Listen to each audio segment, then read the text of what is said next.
Merhaba. Daha önce söz verdiğimiz Fiat Linea stop lambası sökümü için gerekli aleti tedarik ettik. Gördüğünüz gibi 10 lokma, derin lokma şeklinde lokma tornavida. Bundan başka aletle bunu sökemezsiniz arkadaşlar.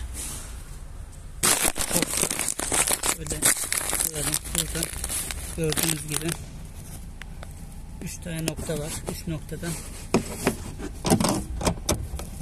somunları 10 lokmayla söküyoruz hızlıca.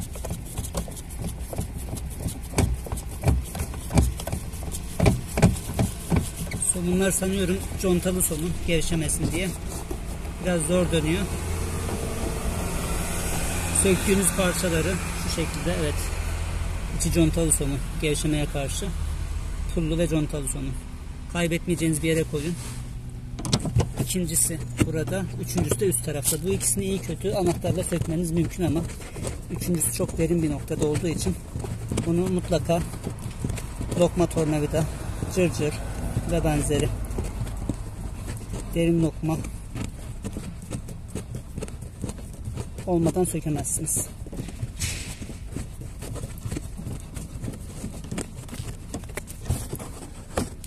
İkinci somunumuzu da gevşettik. Buradan içeriye düşürmeyin. Çok dikkat edin lütfen. Bu halıyı söküp öyle almanız gerekir. İkinciyi de sağ salim çıkardık. Üçüncüsü yukarıda. Biraz yukarıya doğru bastıracaksınız. Tornavida geçti mi? Evet. Üçüncüyü de söküyoruz.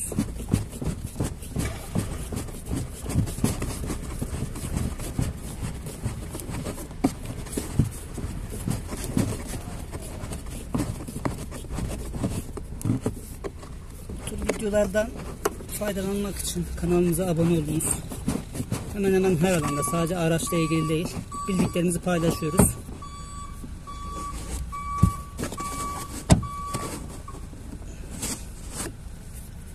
Biraz bunun yeri gerçekten sıkıntılı.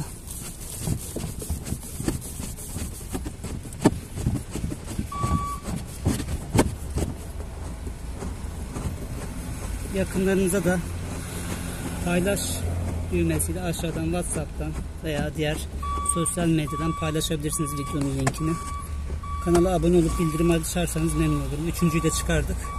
Şimdi yapmamız gereken şey stop lambasını dışarıya almak.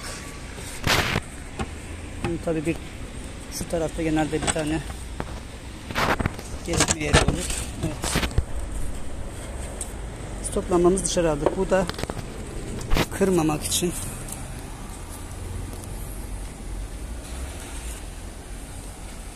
soketi çıkarabilirsiniz ama bunun ikisi geçmeliymiş. Gayet güzel. Şu şekilde bakalım, tek elimizle bile çıkarabileceğiz inşallah. Sırayla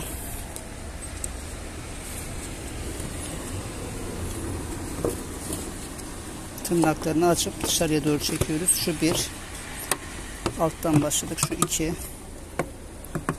şu 3, dördüncüsü de kendinden geldi. Contası var.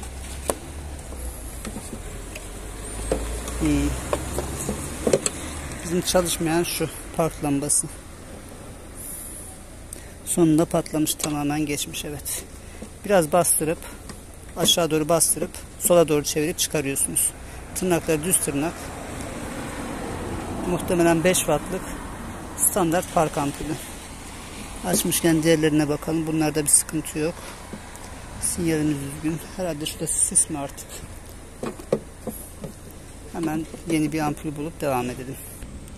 Kabloya yük bindirmemek için bu sokette çıkaracağım. Şöyle basaraktan tırnaklarını dışarıya doğru alıyorsunuz. Tek elle bayağı zor oluyor ama çıkardık. O da herhalde, bakalım, sis lambası mı? Dıştaki fren lambası mı artık?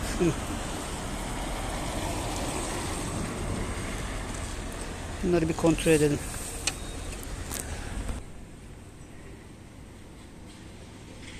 Yeni ampulümüzü aldık. Zaten şu anda park ışığı açık. Dokunduğunda yanması lazım. Yandı, evet. Daha önce de belirtmişimdir. Tek taraflı olaraktan yakmak için. Skoda videomuzda var. Şu an burada da sadece sağ tarafı yakacak şekilde ayarladım. İçeriden sinyal kolunu sağa doğru çeviriyoruz. Parkı çeviriyoruz yalnız bunda. Volkswagen grubundan farkı. Park ışığını da açmanız lazım. Park ışığını açıp sinyal kolunu sağa sinyal verdiğinizde sadece sağdaki parklarınız yanar. Akünüzü bitirmeden sadece parkları yakabilirsiniz. Dağ başında tehlikeli olan bir noktada arabanızı bırakmanız gerekirse uzun süre akünüz bitmesin diye sadece dıştaki tek tarafın parkını yakabiliyorsunuz bu sayede. Skoda Octavia fren ampulü değişim videomuz linkini atıyorum. Orada var detaylı açıklaması. Burası tamam.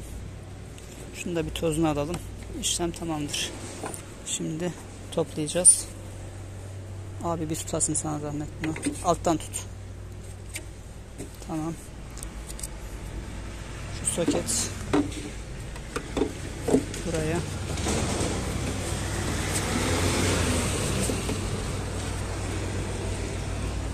Bunun da contasına dikkat edin arkadaşlar. Conta kısmı otursun contası.